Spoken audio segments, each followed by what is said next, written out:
Everybody's so quiet. Okay. Okay, Tzaharaim Tov for those in the Eastern time zone or the Western time zone, and Erev Tov for those in Israel, where of course Laurie Novick is, and it's a pleasure to welcome her back and to partner with Derachecha in this what is anticipated to be a 13-part series on men, women, and ritual, a textual analysis. And I think many people are looking forward to it, like we say, beyond all the sound bites, to analyze a lot of the key issues, some of which are controversial, not controversial, discuss the woman, tefillin, mezuzah, Kriat, Shema, aliyot, etc., to an analysis of the text. And as Laurie said, to hear men and women and women voices. Laurie, I think, will be giving most of the classes. Ilana Sober will be giving a number of the classes. Both, I was just, going for the introduction, a brief bio. So I noticed both you and Ilana, of course, are graduates of Yale University. Laurie also for years that we should tell the alumni weekly, but we somehow have not yet done that. No, it's nice. It's nice. Both graduates of Yale University. I know you weren't there exactly at the same time, right. You didn't overlap, but okay. And both graduates of the Yoetzet Halacha program, of course, at Nishmat. Laurie's been a Yoetzet for, I think, over 17 years already. She's also a graduate with the Master's in Talmud from Bar-Ilan University. And of course, the founder, director, and the head writer of Derachecha. I'm sure many of you have checked out the site. If not, you should afterwards. And with that, we'll a pleasure to welcome Laurie from Efrat and to begin our series. Thank you very much. Okay. Thank you so much, Rabbi Jay. It's such a pleasure to be back here with Torah in Motion, seeing some friendly faces. I see some more people are coming in slowly but surely, which is great. One of the wonderful things about having a shiur on Zoom is that you get to connect people from all kinds of places. One of the challenging aspects as a teacher is that it limits to some degree the extent to which you get to know the individuals in the class and one-to-one interaction. I'm going to ask you to please not hesitate to put questions on the chat. I'm not going to be able to look at them in the middle of speaking because I'll just lose my train of thought. But every so often I'm going to pause and solicit questions to start with, and then I'll either catch up on the chats at that point or at the end of class. And I'm also, the intention is to leave a nice amount of time at the end of class so that we can also leave some more room for people to participate more freely. But if we do it at every moment, I think we're going to have a little trouble moving forward with the size of a group. So I want to explain a little bit about what we're doing here tonight. We're inaugurating a series. The series is about women in ritual.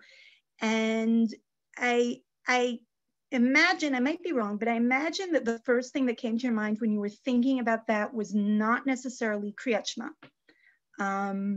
It might be that didn't come to mind because I don't know even if we think about it as a ritual anymore. It becomes such a, saying the Shema on a regular basis becomes such a fundamental aspect of so many of our lives that it's sometimes even hard to put it in a ritual space. It's not necessarily the way we think about it.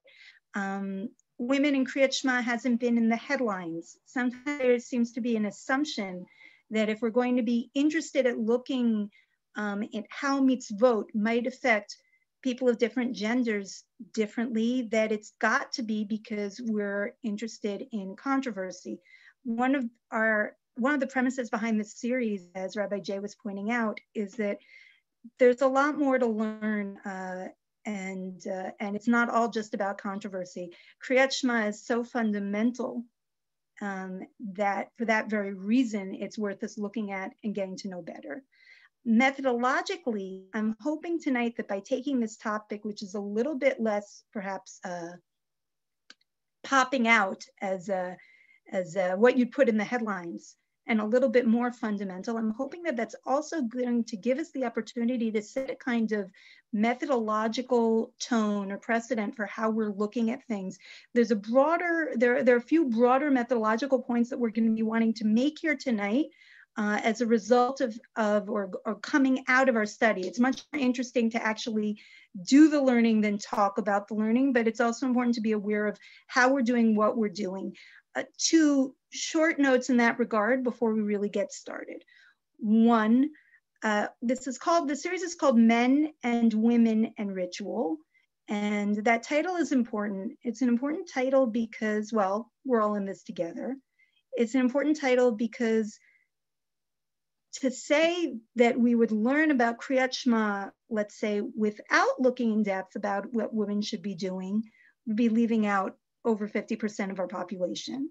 And at the same time, to say that we'd be looking about what women are doing without understanding the fundamentals of Kriat Shema that apply to everyone would, of course, not really give us a lot of solid information aside from some kind of yes, no checkbox. And that yes, no, black, white checkbox is part very much of what I'm hoping this series is going to get away from.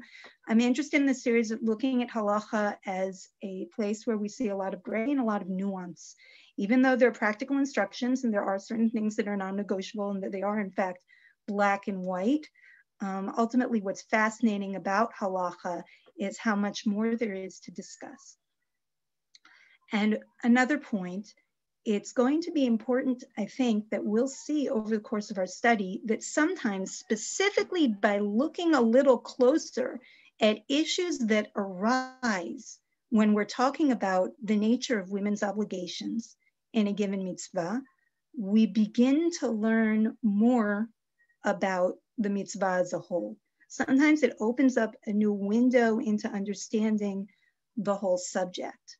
So let's give that a chance. And let's start with Kriat Shema. Okay, I'm gonna see how I do here with sharing the screen. Hopefully it won't take too many tries before we get this right. And okay, let's see how this works. And that is not the screen that I wanted to share. Okay, let's try that again. Oh, yes, no, wrong document. Okay, sorry, I'm gonna try that one more time. Please bear with me. I see, I clicked on the wrong document, this one, and now.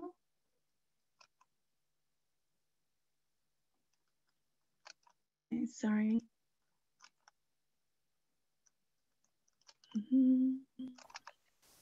Okay, and now it's going to let me do what I want to do, I should think. You're here. I had it just before. I'll put it in the chat box in a second. Just let me go find and put it in the chat box while you get it. Okay, got it. This is now where I want it, to be. Let me just go to here and move to the side a bit now. Okay, so far you can't see anything. This is actually, it's where we are. I have it set so that even though we have the whole document in front of us, I'm able to highlight a section of the document at the time. Can you just give me a thumbs up if you're seeing things clearly now? You see it, you see a paragraph in the shared screen? All right, great, we're good to go. And I want to just start with, yes.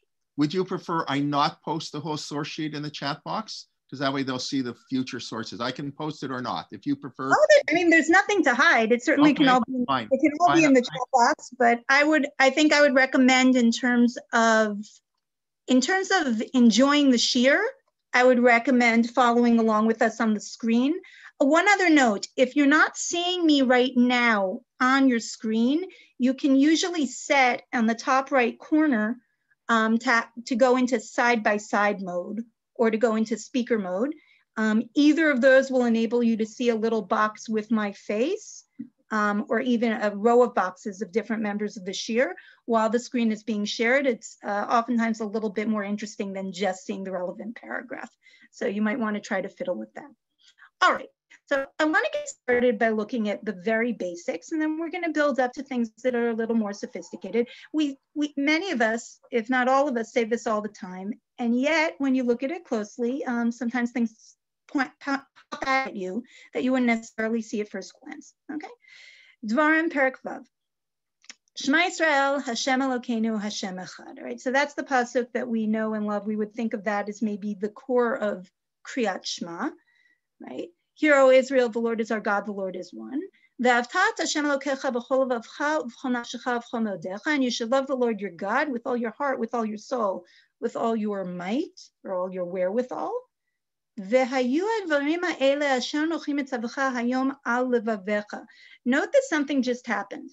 There was a shift in the verse. We suddenly said, and these words or these matters or these things that I, this is God speaking, command you today shall be upon your heart. V'shinantam levanecha v'dibarta bam, and you should repeat them to your children.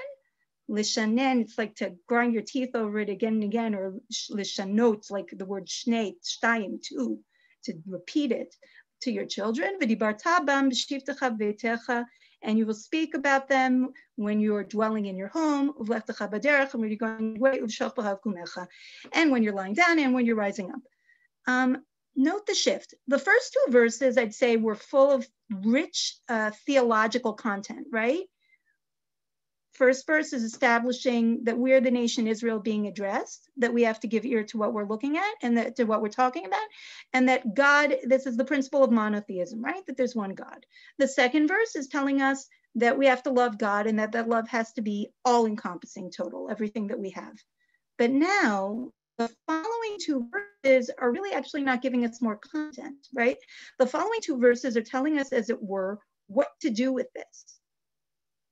Or so it would seem, at least at first glance, right? What to do with what we've just said. And the thing we have to do with what we've just said is we have to make this part of our constant concerns. There has to be some kind of constant latent awareness of the theological facts that we've just presented, of God's oneness and of our love of God. And that's going to be within our hearts, and it's going to be externalized through learning, teaching, speaking, sleeping, and rising. Now, generally speaking, the way this is taught, and it's a pretty straightforward reading of the verses, is that the mitzvah of Kriat Shema would be to recite this. Interestingly enough, the instruction guidelines become part of what you're reciting, not necessarily intuitive, right? To recite this, and how often are we going to recite it? So generally speaking, we say, right, that it's b'shoch b'cha of kumecha, that's that when you're going to lie down at night and when you're going to rise up in the morning. Now, it also seems pretty straightforward here that this mitzvah is on a Torah level. That's why perhaps the next source that I'm going to show you might be something that you find a little surprising. And this comes from Masechet Brachot. And it says as follows, Kriat Shema d'Rabbanan. Okay, this is not every opinion, but there's an opinion in the Talmud that in fact the mitzvah of Kriat Shema is not on a Torah level, but rather it's rabbinic in nature, Kriat Shema d'Rabbanan. Now, how could that be? Does that make sense? What are we talking about? Meitiv Rav Yosef, Rav Yosef says, I object. Can't be. It says in the verse itself, the instructions are right there. Shema is something that has to be said when you lie down and when you rise up. Therefore, it seems pretty straightforward. The verses are telling us that reciting Shema is obligatory on a Torah level. Amar le Abaye, Abaye says to him, Hahu b'divrei Torah k'tiv. No, actually, that clause about B'shoch b'chav kumecha was not actually talking about Shema Yisrael Hashem Elokeinu Hashem Echad. That clause of B'shoch b'chav kumecha was actually talking about V'hayu hadvarim ha'eleh, and these words should be, and these words doesn't necessarily have to specify just that one verse, Shema Yisrael. These words potentially could refer to the entire Torah, all that we learn. In fact, there is an opinion, it's not what's accepted lahalacha, there's an opinion that the obligation is to say Torah every night, any piece of Torah, every night and every morning. And that would be a fulfillment of, on a Torah level, b'shoch b'chav kumecha. And specifically reciting Shema would just be, let's say, one example of learning Torah, which is actually even more interesting because when Rav Shimon Bar Yochai talks about what the minimum amount of Torah is that a person might learn, the suggestion he offers is that would be just the pasuk of Shema. What I'm trying to get across is, on the one hand, we know how this story ends. The story ends that we do say, no, we have to say this verse, and not just this verse. We'll get to that in a second. We have to say this verse and more, and we have to say it every night and every morning. And yet at the same time, the verses themselves that seem so obvious, in theory, could be read a little differently.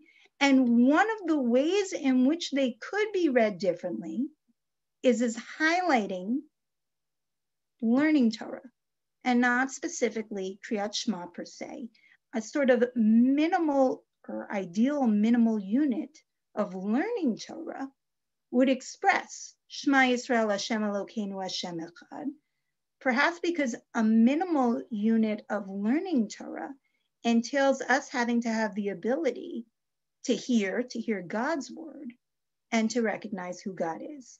And these are themes that are going to return.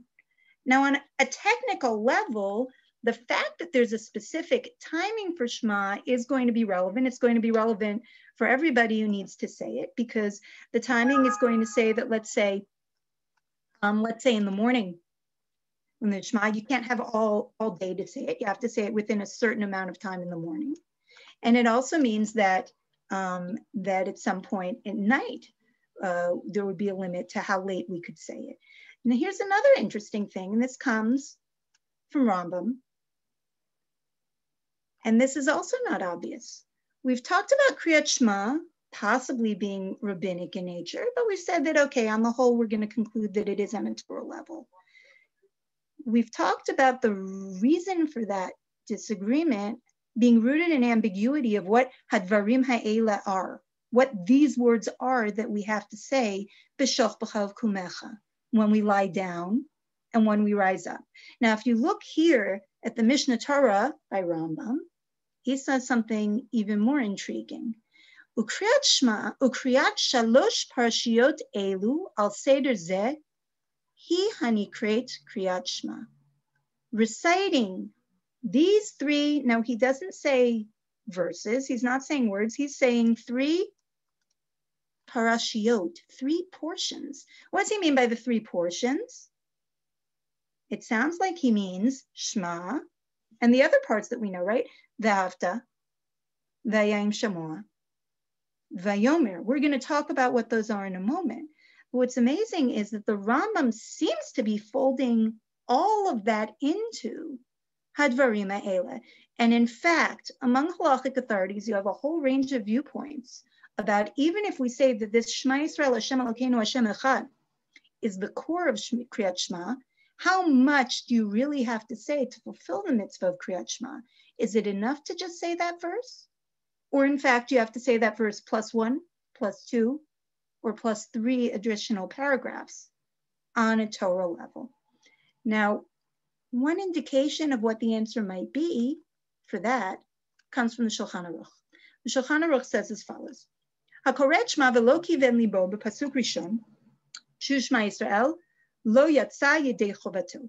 Someone who's reading Shema and did not have proper intentionality to say the first verse, Shema Yisrael lo yatsa yedei chovato. It certainly sounds, from the way that the Shulchan Aruch is singling out the first verse of Shema, that would be sort of like your minimal option for being able to fulfill the obligation. And perhaps the other parts of Shema would be rabbinic. That particularly is compelling because he doesn't get this from nowhere. There's a Gemara that talks about Kriat Shema of Rabbi Yehuda Nasi.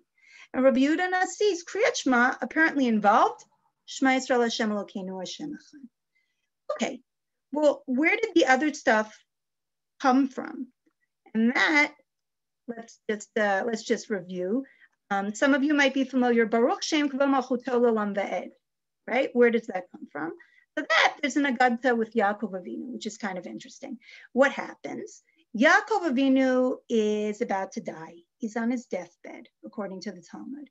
And at that moment, he's trying to figure out whether or not his children are going to be following in his footsteps. Are his children going to be like Yitzchak and Yishmael, where one of them follows God and one doesn't?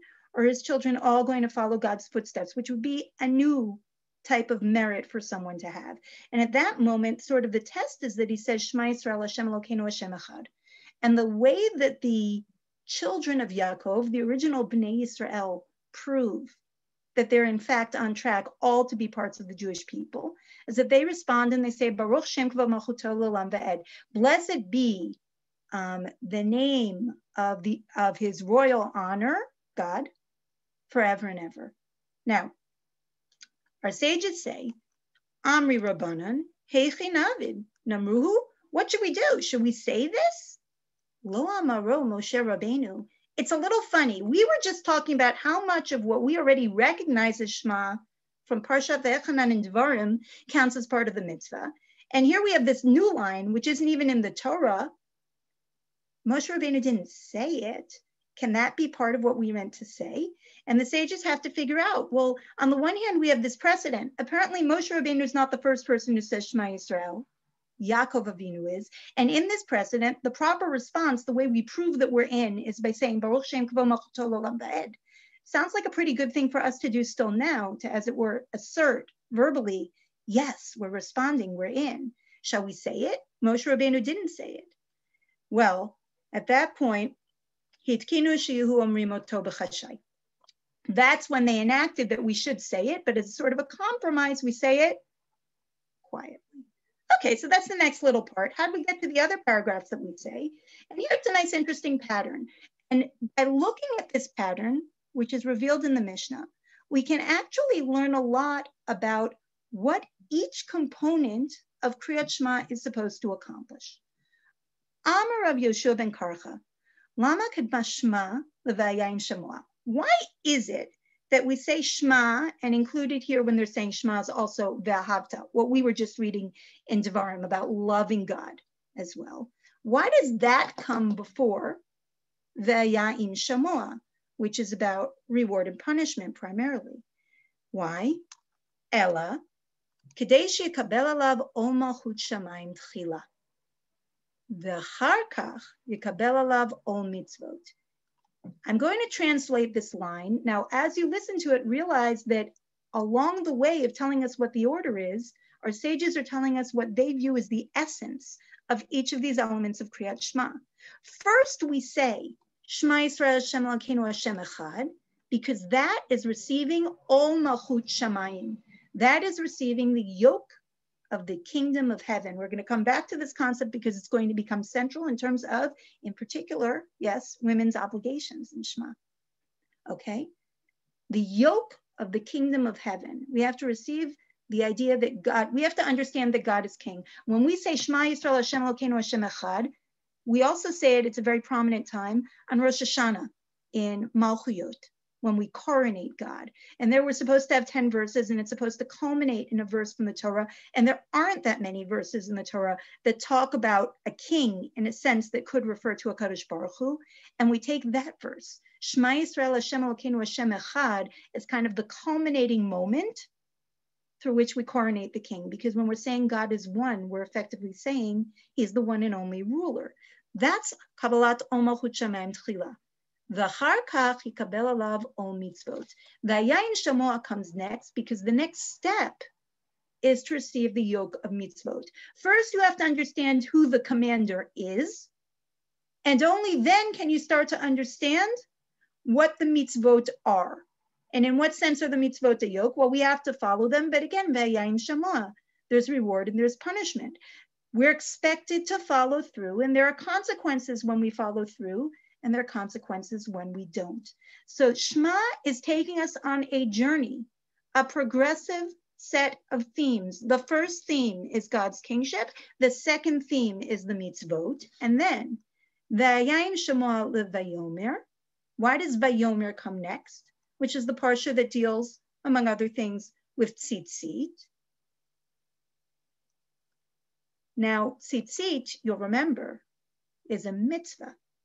In theory, Vayomer could have come right after the beginning of Shema, because Vayomer is also telling us about a mitzvah. Why should V'ayayin Shemoah come first? She'v'ayayin Shemoah noeg bayom uvalayla. Vayomer eino noeg ela bayom. Why? Because Vayomer is talking primarily about tzitzis. And tzitzis is a mitzvah that's fulfilled only during the day. V'ayayin Shemoah has a broader purview, talking about the whole world of mitzvot, and that's day and night. Okay, so we have, so far, Shema's God's kingship, Kabbalat Ol Malchut Shamayim, then it's Ol Mitzvot, and then it's a specific mitzvah, Vayomer. But why this specific mitzvah? What's so important about it? Well, the Talmud actually expands on this as well. Parshat Tzitzit mibnei ma kavuha. Why was the Parsha of Tzitzit enacted as part of Kriat Shema? Amar Rav Yehuda bar Chaviva mipnei sheyesh ba chamisha dvarim, because it has 5 elements to it. This is one of those times where it's a little dangerous to actually count. I'm getting myself in trouble as I speak. Mitzvah Tzitzit, Yetziat Mitzrayim, it mentions that God took us out of Egypt. That's very important. All mitzvot v'dat minim. Wait, all mitzvot, the yoke of mitzvot. Dat minim, knowing about heretics. Hirhur avera, thoughts about sin and what it is to come away from it, right? The description in Vayomer is about how our hearts are not supposed to turn or stray. Our eyes and our hearts are not supposed to stray from God's path. The Hirhur Avodah Zarah kind of looks like 6. Thinking about idolatry. So actually what we wind up doing is we say that all mitzvot v'dat minim go together. Okay, this is inspired by the Maharsha. He says that the yoke of commandments goes together with rejecting the heretic's rejection, as it were, of the commandments. Okay, now along the way, how many mitzvot would you say, if it's a Torah level mitzvah of Kriat Shema, how many mitzvot are involved? Now, it seems kind of like an obvious question. Well, it's a Torah level mitzvah of Kriat Shema. 1 mitzvah should be involved. But in fact, there's a second mitzvah d'oraita that's in Kriat Shema. And I want to bring this to your attention. And it's in Sefer Mitzvot of the Rambam, and we already referred to it. Shetzivanu be'emunat hayichud. God commanded us to believe in his oneness. V'hu shenamin ki poel hamitziyut. And that's that we believe that God is the one who makes what is work, function. V'sibato rishana echad. And he is the one first cause, the Aristotelian concept of the first mover. V'hu amaro yitala, Shema Yisrael Hashem Elokeinu Hashem echad. And this is what God says when we're saying Shema, that's the idea of God's oneness. And this is also called in a couple of names. It's called Emunat HaYichud. And later on, when the Rambam's talking about it, he says it's Mitzvah HaYichud, of oneness, saying God is one. And it's also Yikru Gam Ken Zot HaMitzvat Malchut. And it's also called the Mitzvah of Kingship. We've seen these themes. And what's left? Kedei lekabel alav ol malchut shamayim. Okay, there's a distinct Torah level mitzvah of receiving the yoke of the kingdom of heaven. So when I'm saying Shema, or when you're saying Shema, there's a possibility of fulfilling 2 mitzvot. There's the mitzvah of B'shoch b'chav kumecha, of saying whatever it is we have to say, which sounds at minimum like Shema Yisrael Hashem Elokeinu Hashem Echad, but perhaps along the lines of Rambam, it's also the other paragraphs. It's at minimum saying that in the morning and the night, but there's another mitzvah fulfillment. And that other mitzvah fulfillment, in itself a Torah level mitzvah, is accepting the yoke of the kingdom of heaven. Reciting Shema is an action through which I show that I have fulfilled internally this essential Jewish theological idea. It might sound obvious, but I want you to think about it for a minute. What's here are 2 distinct mitzvot that come together in one act. There's this theological belief-oriented mitzvah that we can enact by saying Shema. And there's a ritualized, time-bound mitzvah of saying specific words of Torah, including this statement, every morning and every night. Okay. Now with that, I think we already are beginning, and this is just to show you, by the way, that the Rambam really does count this as a separate mitzvah. Shema for Rambam is a distinct mitzvah from Kabbalat Ol Malchut Shamayim. Okay, now with that background, we're in a position to understand something about women in Kriat Shema, which is going to further help us understand Kriyat Shema as a whole. The Mishnah tells us that Nashim are pturin mikriyat Shema. Women are exempt from reciting Shema. Now, the Gemara expands and it says, well, that's kind of obvious. Kriyat Shema, pshita. It's obvious that women should be exempt from reciting Kriyat Shema. Now, this, in a certain sense, should feel like anything but obvious, right? If we not just said that this is such a fundamental act, and yet the Talmud goes on to say, Mitzvah taseh shezman gramau. Well, it's a positive time-bound commandment. You say it in the morning, you say it at night. Positive time-bound commandments, generally speaking, women are exempt from. Why does the Mishnah have to bother teaching us this when it's so obvious? Ma'udetema, what would you have thought? Ho'il ve'it ba malchut shamayim. Because it involves Kabbalat o malchut shamayim, we would have thought that women must be obligated in it, but no. Now, of course, this raises a huge question. What do you mean? What can the Talmud possibly mean by suggesting that Kabbalat o malchut shamayim would be perhaps a good rationale for saying women are obligated, but actually, no, it's not. How could it not be? The Yerushalmi, in fact, the Talmud Yerushalmi, in fact, raises just this question. It points out that women are considered to be obligated in tefillah. Now, tefillah actually also becomes time-bound in a certain sense. In some sense, it's not. In some sense, it is. There's a fundamental nature of tefillah, however, which is about seeking God's mercy.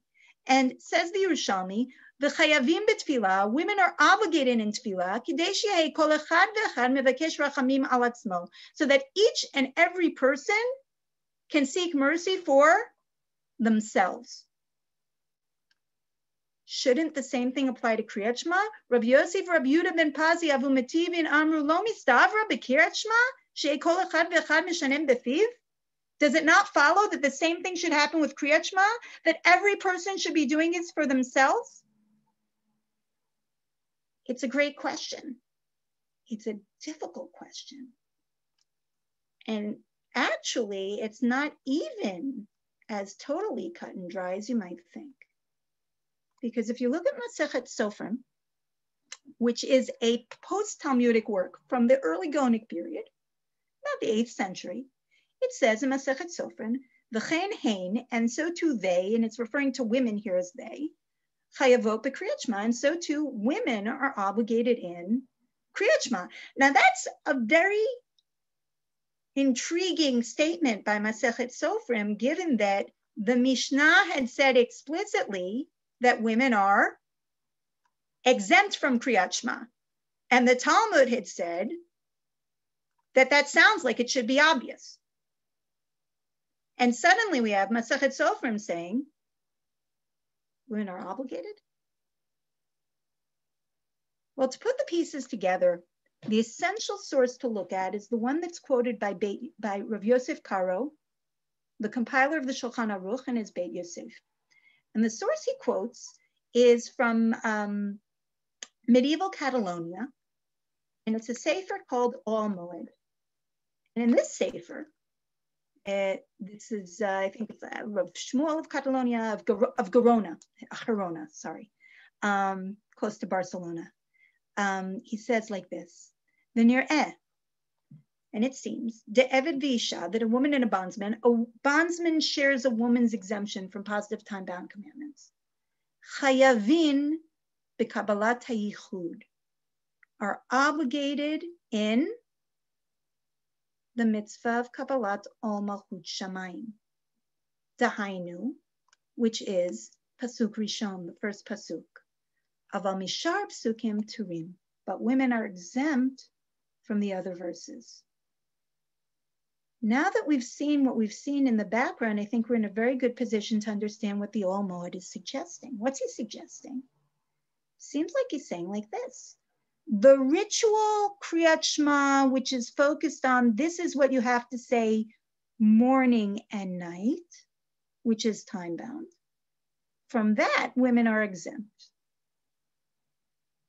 That's one mitzvah d'oraita. The mitzvah on a Torah level of accepting the yoke of the kingdom of heaven is something in which women are fully obligated. It applies all the time. It just so happens that a really great way to do that is by saying, Shema Yisrael Hashem Elokeinu Hashem Echad. And in order to do that, he thinks that women are obligated to recite the first verse of Shema. Now, this is a wonderful resolution to our question, but it leaves us with a problem. And the problem is getting back to the Talmud. Because you'll remember that the Talmud said, women are exempt. The Talmud did not say, women are obligated. The Talmud said women are exempt. And then the Talmud said, you might have thought women would have been obligated because of Malchut Shamayim, but that's not good enough. So now the question becomes, what do we do with this Talmudic passage? And the answer is supplied centuries later by Rav Yoel Sirkis, the Bach, in Poland. Okay, so one of the nice things here is you have this multi-generational conversation in Torah, and the Bach kind of explains for us how the Ol Moed is reading the Talmud. Perush explains, Ho'il v'al kol panim nashim v'avadim chayavim lekabel aleim yichud malchut shamayim. He says, it's 100% taken for granted that women are obligated in Kabbalat o malchut shamayim. Shekatuv b'pasuk rishon, which is best exemplified by what's written in the first verse of Shema. Litchayvu nami b'kriyat kol shlosha parshiot kamash malan. They should be obligated in the whole thing, huh?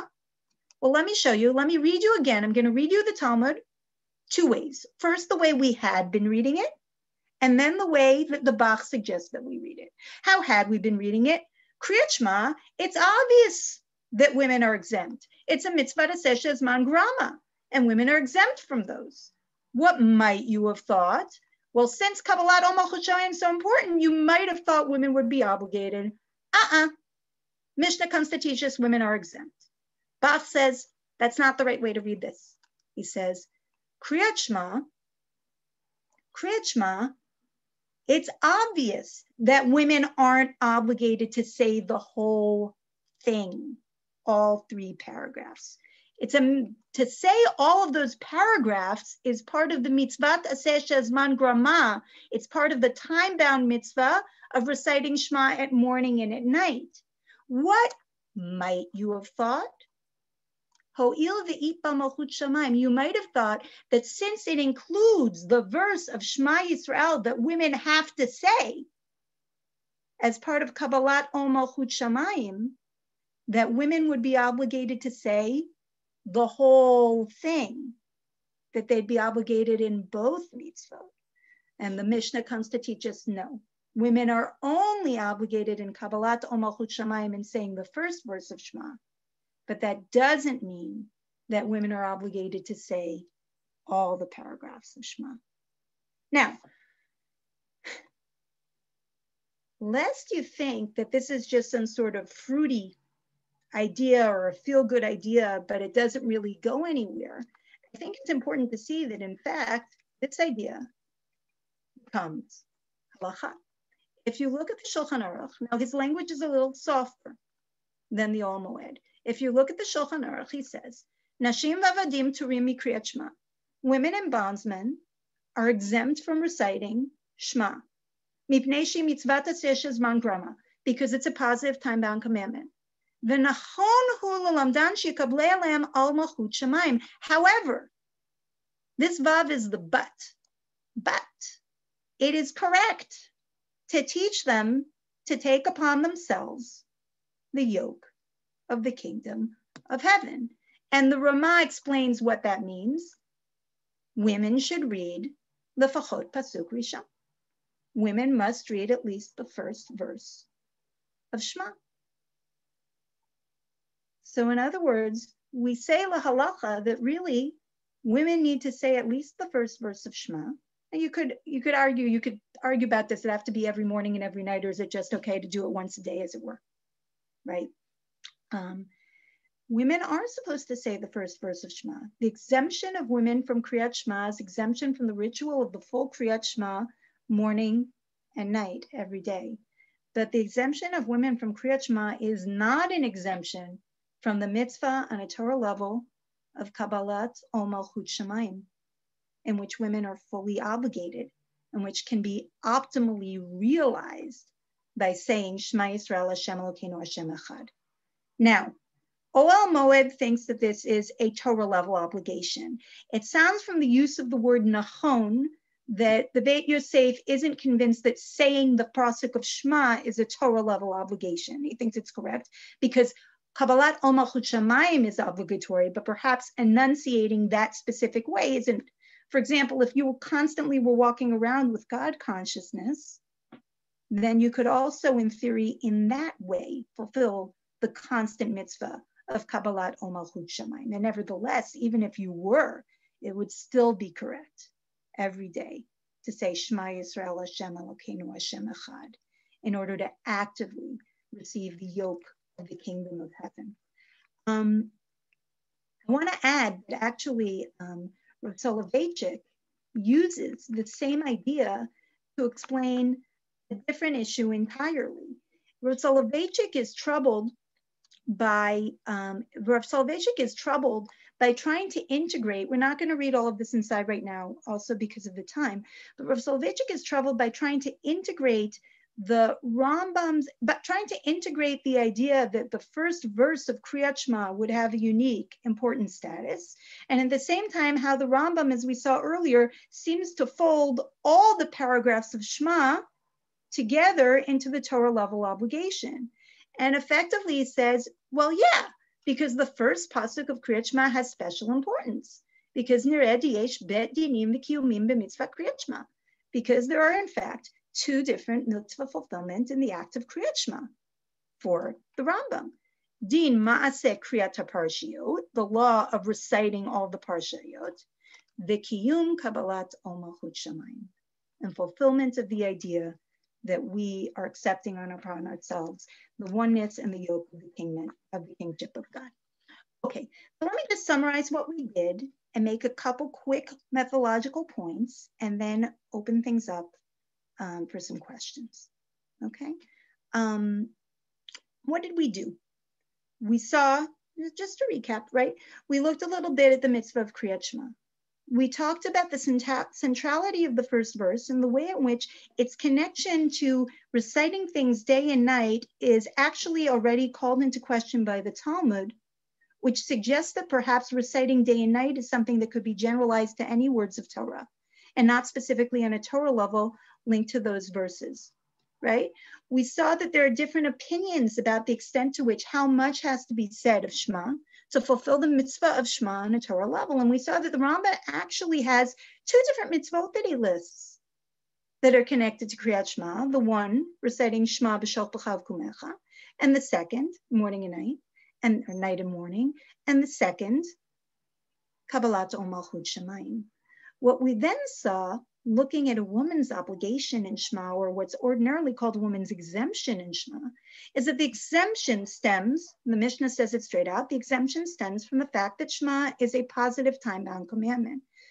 But in fact, as Masechet Sofrim may hint, and as Oel Moed says explicitly, and as Bach explains for us when we look closely at the Talmudic passage, there's another way to understand this. And the way we can understand it is that of those two Torah level mitzvot that are fulfilled through reciting Shema, there's one of them in which women are exempt, and that's the mitzvah of saying it night and morning every day. And there's another, the fulfillment through saying the first verse of Shema Yisrael Hashem Elokeinu Hashem Echad, of asserting that we are accepting upon us the yoke of the kingdom of heaven, in which women are fully obligated. And for that reason, the Almoa says that there's a Torah level obligation for a woman to say Shema Yisrael Hashem Elokeinu Hashem Echad. And the Mechaber, the Shulchan Aruch, says that is the correct practice, okay? So what people, generally speaking, when they talk about Shema, and this is, I think, what's particularly interesting to me about this shir, right? It's not a controversial topic. People talk about Shema and it's taken for granted. It's a classic, it's a paradigmatic example of a positive time-bound commandment from which women are exempt. But if you actually look at it, there's more to it. There's a major theological question, which is not just a newfangled question, but in fact is already raised implicitly in the Bavli and explicitly in the Yerushalmi. How could you possibly say that women wouldn't be accepting the yoke of the kingdom of heaven? And in fact, there's an answer to the question that's really well rooted in the early halachic authorities with a very good, plausible read of the Talmud, which says, well, in fact, women are obligated in that. So the story with women in Kriat Shema is that there's an aspect of Kriat Shema, the ritualized aspect, from which women are exempt. But there's an aspect of Kriat Shema, the theological weight of the matter, which applies fully to women. That's one point. That sometimes in our casual short statements about women are exempt from this, or women are obligated in that, or men versus women, we can actually miss an entire world of rich meaning, and in this case, Torah level mitzvah obligation that fully applies to women. But a second point, and I think this is also important, and I hope that we had a good example of it tonight, is that sometimes when we take the time to really explore an issue that's raised by an apparent exemption that's given to women, and by the questions that come up as we look into it, we can actually uncover and understand much better what that mitzvah itself is about. Because I would like to think that the men who have attended this shiur tonight will also leave it with a renewed understanding that when they're reciting Kriat Shema, they're fulfilling two distinct mitzvot, and that the theological aspect of the mitzvah is no less essential and has to be first and foremost in one's mind, even as one fulfills the ritual.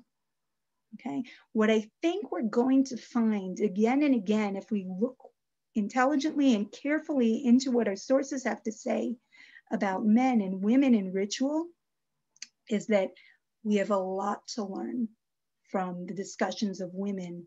It often sends us in a very focused way back into what the essential core is of the mitzvot under discussion in a way that can be really productive for all of us to understand. Okay, I'd like to open up the floor to questions. Feel free to you can unshare. You can unshare your screen if you want. That would probably, just there you go. Right. Okay, so on the chat box, if anybody has a question, they can either raise their hand or unmute themselves and speak. There's really only one question in the chat box, and that's sort of an interesting, why Kabbalah Malchut should be every day. I don't know. Okay, somebody's asking why not like Amalek once a year, but okay. The truth is that the thing about Amalek once a year is itself not clear, is the honest truth. I mean, that's its own discussion in terms of how we got to how we got to saying Amalek once a year being exactly the way to do it. Presumably, if Oel Moed is reading the Talmudic verse the way that the Bach suggests, then it sounds like Shema Yisrael Hashem Elokeinu Hashem Echad is something that's being said, it seems, with some regularity. But you're right, it's not necessarily clear how often it would have to be. That might be, and that's what I was getting at when I was talking about why does the Shulchan Aruch use the language of Nahon, this is correct, as opposed to using the language of this is obligatory. That question itself, your question, might actually be what's animating that shift within the Shulchan Aruch. So on the one hand, in the Beit Yosef, he himself is quoting the Oel Moed, who says it's obligatory. And on the other hand, he is using the language in the Shulchan Aruch of Nahon, it's correct. And it may well be that, yes, you could, in theory, without saying anything ever at all, fulfill the mitzvah of fully accepting God's kingship. You are likely helping yourself do it, and you can be more confident that you are fulfilling it if you recite the verse, Shema Yisrael Hashem Elokeinu Hashem Echad, because the Talmud itself tells us that that verse and the recitation of that verse signifies a fulfillment of Ol Malchut Shamayim. That verse is not just describing Ol Malchut Shamayim. That verse is called Kabbalat Ol Malchut Shamayim. Saying that verse is an act of receiving the yoke of the kingdom of heaven. So it's not clear that it's 100% necessary and how often, but it certainly seems like a compelling thing to try to do. But yeah, I think one of the really interesting questions for me is, well, does that mean, you know, in terms of practical halacha, should a woman be trying to do this twice a day, let's say, or is once a day enough? The reason why once a day being enough could be interesting is because we have what's called Kriat Shema al-Hamita. There's an idea that you're supposed to say Shema before you go to bed. So if it's only something that you really need to do, that a woman really needs to do once a day, in theory, then she could fold those things together. Now, we do understand women as being full partners in, or fully, as it were, on the hook for Kriat Shema al-Hamita, for saying Shema right before we go to bed, because it's understood that one of the reasons for Kriat Shema al-Hamita is a sense of building divine protection around us. And as Rav Elia Shapira of Prague says in his halachic work on the subject, what he says is, you know, women certainly need protection as much as men do. So women should say Kriat Shema al-Hamita. So it seems fairly clear that that at minimum women should be saying it before they go to sleep at night. But an interesting question is, should women also be saying it in the morning? I think you can make a good case for it, but I think you could also make a case that saying it once at night is enough. Now, another advantage potentially of saying it is that then you can create a continuity from Shema into the Shemona Esrei, which is something that our sages also discuss as being praiseworthy when it's something that you can do. That would be another advantage to saying it in the morning. Also, sort of setting up the day in a certain way. But I think you could make an argument that night would be enough, as it were, for this perspective. Okay, if anybody has any questions, either want to type in or orally say. If nobody does, then I'll throw a question, but let's wait. If somebody has anything they'd like to question. And I could teach some additional aspects of it as well if you want with the rest of our time. But, you can, well, I mean, that's up to you if you'd like to teach something. I'll ask you an unfair question. That's my job a little bit. Well, I'm thanks sorry. for being unfair, Jay. I apologize. And of course, I know the articles and all over the place, but if you want to, again, to summarize, briefly, you didn't, of course, address the issue, and it's not rescheduled, why Bichlal women are exempt from Mitzvah Seishes Magrama. And I know, of course, the Abud. Okay, I'll let you handle that. That will take us at least till next week. I don't know how long it'll take us, but you could let me know. This is something I thought about a lot, obviously. First of all, it's really important to note that the Rambam in his Perush Mishnayot, well, I should step back. The Talmud itself introduces the rule with the caveat. In other words, the rule appears in a Mishnah in Masechet Kedushin, and the Talmud itself says, well, the rules are not 100% rules. Even when we say it's always this way, except for those cases, these rules are not 100% rules. So the Talmud itself introduces a caveat in terms of how clearly a rule or how clearly a prescriptive rule it is. And the Rambam in his Perush Mishnayot says, well, this is reasonably descriptive, but it doesn't always hold, and it's not really doesn't necessarily it's not necessarily an ironclad rule either.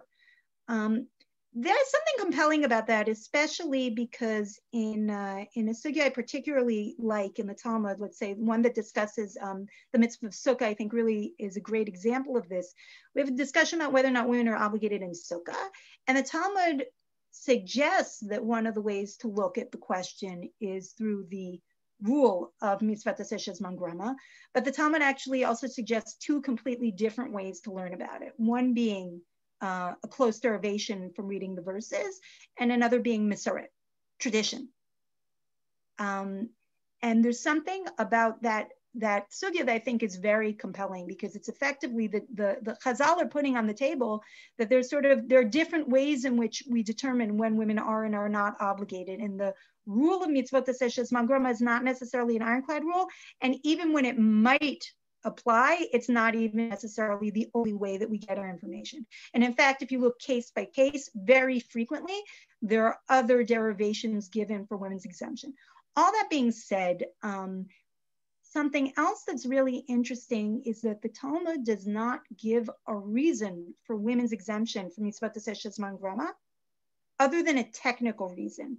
They derive it in a technical fashion from women's exemption from tefillin, which they take as a paradigm of mitzvot shel zman grama, and the exemption from tefillin, they derive from women's exemption from learning Torah. Okay, so it's sort of like a segue, but it's a very technical discussion. There's nothing in the Talmud that actually says, well, it's because women are like this and men are like that. It just doesn't show up there. And I also think that's important. Now, this doesn't mean that there couldn't be a larger, deeper theological reason or a kind of essential difference between men and women that is reflected in that halacha. And at the same time, the fact that there isn't one presented in the Talmud and the fact that the rule is not presented as airtight leaves a lot of room. And that perhaps is one of the reasons why the sages that do address this question, both earlier and later, it's not only one answer. You know, when you get a multiplicity of answers for what on the surface is a really simple question, that often says to you that the answer is not necessarily crystal clear. So there are different responses given. I was actually just sent a working paper by a Rav who thinks he has a new rationale to explain it. And some of these rationales are more compelling to some of us than others, and at different stages of life. So for example, a woman with young children might find Rav Moshe Feinstein's discussion of the exemption being related to freeing women up for childbearing and childcare to be very compelling. And a single woman or a woman past her childbearing years or a woman who doesn't have children might find that less compelling. The Lubavitcher Rebbe talks about women fulfilling the mitzvah, as it were, through their husbands. And I could see very easily a woman in some kind of marriages feeling very much fulfilled when her husband wears a talit, which was, let's say, even in Ashkenaz, it was a traditional gift for a kala to give to her husband on their wedding. I could see a woman feeling very fulfilled that her husband, in a sense, is fulfilling that mitzvah on both of their behalves. And yet, not everyone's married. And even among those who are married, not everyone thinks of themselves and their husbands as being integrated in the world of mitzvot, in exactly that paradigm. So, you know, there are a lot of different ideas, and some of them, the Lubavitcher Rebbe, someone's asking me for a source for the Rebbe. So let me tell you that I'll give you a link on my website, not just my website, mine, Ilana Sober Alzapan's website, and also Yeshivat Har Tzion's website, which is the sponsoring organization, and there's a number of Talmidot Chachamim and Talmidei Chachamim involved with it. So we actually have an article about positive time-bound mitzvot, where you can see these rationales and others. And from my perspective, this whole discussion is fine as long as we don't start using it to box people in and say that they have to subscribe to a particular rationale. On the one hand, I think we have to relate to the suggestions that our great sages have made over the years about why women would be exempt. As very, you know, we have to relate to those suggestions with great respect and believe that they're not just some kind of apologetics, but they're actually how they understood things. And on the other hand, the fact that the Talmud didn't give us any kind of rationale of that sort, and the fact that the rule isn't ironclad, gives us a lot of room in terms of how closely we have to adhere to one particular take on what that means. Someone is asking, why is it important to insist that Zman Grama be maintained in our times? It's a great question. It's an essential halacha question, and what it has to do with is two things. Number one, within the halachic process, is there room for change in general within the halachic process? And in that case, it would be hard to kind of undo the effects of this rule without undoing many, many, many generations of halachic tradition for how to understand the Torah. So it's not a trivial thing to just walk away from, even if we wanted to.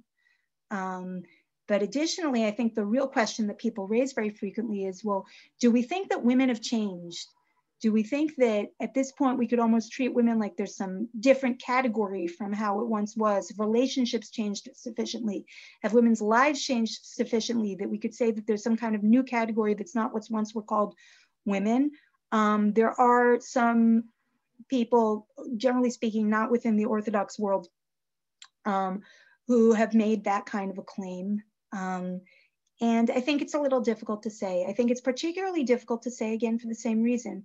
If our sages had given a socially dependent explanation within the Talmud for these halachot, or if these halachot were only based on the mitzvot aseh zman grama rule, as it were, and not on textual derivations and traditions as well, even then it wouldn't be simple, but there might be something to talk about. But given that there are often other foundations given or derivations given for specific halachas, and given that we actually don't know other than the will of Hashem and the technical rationales given in the Talmud for why this should be the case, it's very difficult to say that a social change would allow us to reverse things, unless on some level we were willing to say that women today were almost like a new species, which I personally would find very difficult. It would sort of be like, as a woman, I joke this way, but I think there's something to it. If a woman would be willing to make the bracha, well, I'm opening up a can of worms here at the end of class, it's not fair.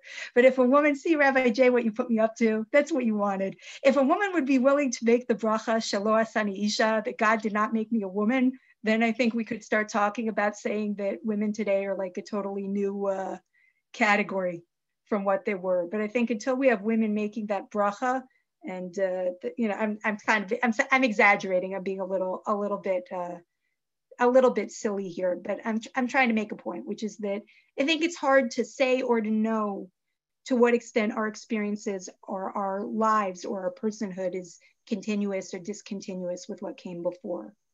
Laurie, if I may, I think that was a great answer, but by the way, and discussion. I did hear years ago, and I was listening, we were driving to New York, I think, we were listening to tapes in the car when we used to have tape recorders in those days. And I heard it struck me, said, wow, I don't know if I agree with it at all, but it was a suggestion that a woman can be mechayev herself in mitzvah aseh zman grama. In other words, can take upon as her obligation. That's not so hard. I mean, women basically do many of these with shofar. His point was that if they were to take it as a pure obligation, then the woman could be about tokeya. Then the woman, in other words, what's the issue if they're obligated? Can they do it on behalf of men? If a woman wants to take a lulav, the Ashkenazic practice, as we all know, we make a bracha on the lulav, make a bracha on the shofar. But to allow them to do it on behalf of men, so that was a fascinating chiddush. I don't know any classical source, of course, who says such a thing, but I found that just interesting.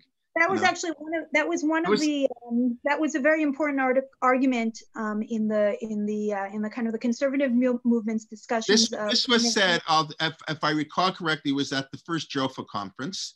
And I was listening to tape of I was listening to the first JOFA conference, Jewish Orthodox Feminist Alliance, I think it stands for, which was probably, I don't know, more than 15 years ago. I don't know when their first conference was. We had like 1,500 people. And so I got a number of the tapes and I was listening to some of them. And I don't want to say the name of the person who suggested, because I think I know who it was, but I forget. And I don't want to, say for sure. Obviously, he said it in public, so he's not embarrassed to say it. But it was just a fascinating idea that they could obligate themselves. I want to relate to that idea, but just to give credit where it's due, that was a very important part of conservative movement discussions about women's participation counting for a minyan, and in conservative movement discussions about women as rabbanim that was one argument that was made. The classic Orthodox response to that argument was to distinguish between different types of obligation. So and this is not just a woman, if a person undertakes a mitzvah practice that was not previously obligatory, but was, let's say, optional to them or available to them as a mitzvah fulfillment, if a person undertakes that on a regular basis, let's say 3 times, with an intention to continue, so that can be considered a form of neder. And it can be something that creates its own sort of halachic obligation. That's why we talk about hatarat nadarim. Like if someone's been doing something for a while and they can't just stop, they sometimes have to go in front of a beit din to get relieved from this neder, because the practice has its own obligating force. So there is a sense in which, let's say, a woman who every year of her life has shaken the lulav, can't just decide, oh, this year I'm not interested. right? And she's been doing it year after year. She's taken it on. There's a form of neder implicitly in what she's done. And there's a sense in which there's a halachic obligation. However, it's still not identical to a direct Torah level obligation to fulfill it. In other words, it's a mechanism by which halacha can obligate me, but it's still not the same thing as saying that there's a direct obligation from the Torah for me to shake lulav. And because of that, we can say that there's still a distinction between what it means in that case for a man to be obligated and what it means for a woman to be obligated. And that could have implications, okay, for this discussion. So okay. That's the way in which it could be different. I think it is 3:20. I want to be fair to people. I mean, you're happy to stay on. Zev's question for sure will be coming up. We're going to be a couple sessions on tefillin. We won't deal with now. Even the Francine's question about the math, maybe we can get to some of the questions next week. But I want to thank you for fascinating shir. 12 more at least. That's just the opening session for 13. The next 2 weeks, I believe, on seat, right? The next 2 weeks, I'm sorry? We're just getting started. We're just getting started. That's why we took an uncontroversial subject this week. Next week's slightly more controversial on CC. Then we get to tefillin, it gets a little bit more controversial. Kriat gets more controversial. You know, we're not here to do controversy, really, as Laurie said. I think that is a very important point. We want to learn the sources objectively, but see and get new meaning into the mitzvot. The fact that they're controversial, obviously, we all know that. I'm not saying anything people don't know. But next week and the week after, please God, Laurie will be teaching on Tzitzit, the mitzvah of Tzitzit. We'll look forward. Tonight at 8 p.m., the third of our triple header of today's Torah Motion Zoom classes, Moshe Sokolov, Dr. Moshe Sokolov, the Haftorah of the week, how to profit from the prophets, our weekly Parshat HaShavua shir on the Haftorah. Tomorrow night, 8:30, Benji Samuels will give the Parshat HaShavua shir on the Parsha itself. And in between tomorrow morning, 11 a.m. Eastern time, Shuli Mishkin will finish her 4-part series on archaeology and Tanakh. So we look forward to seeing you. And this week, next week, keep abreast by email. We'll let you know what's going on. Want to wish everybody a wonderful day, and we'll see you folks who can make it in 4.5 hours, I guess. Okay, have a great day.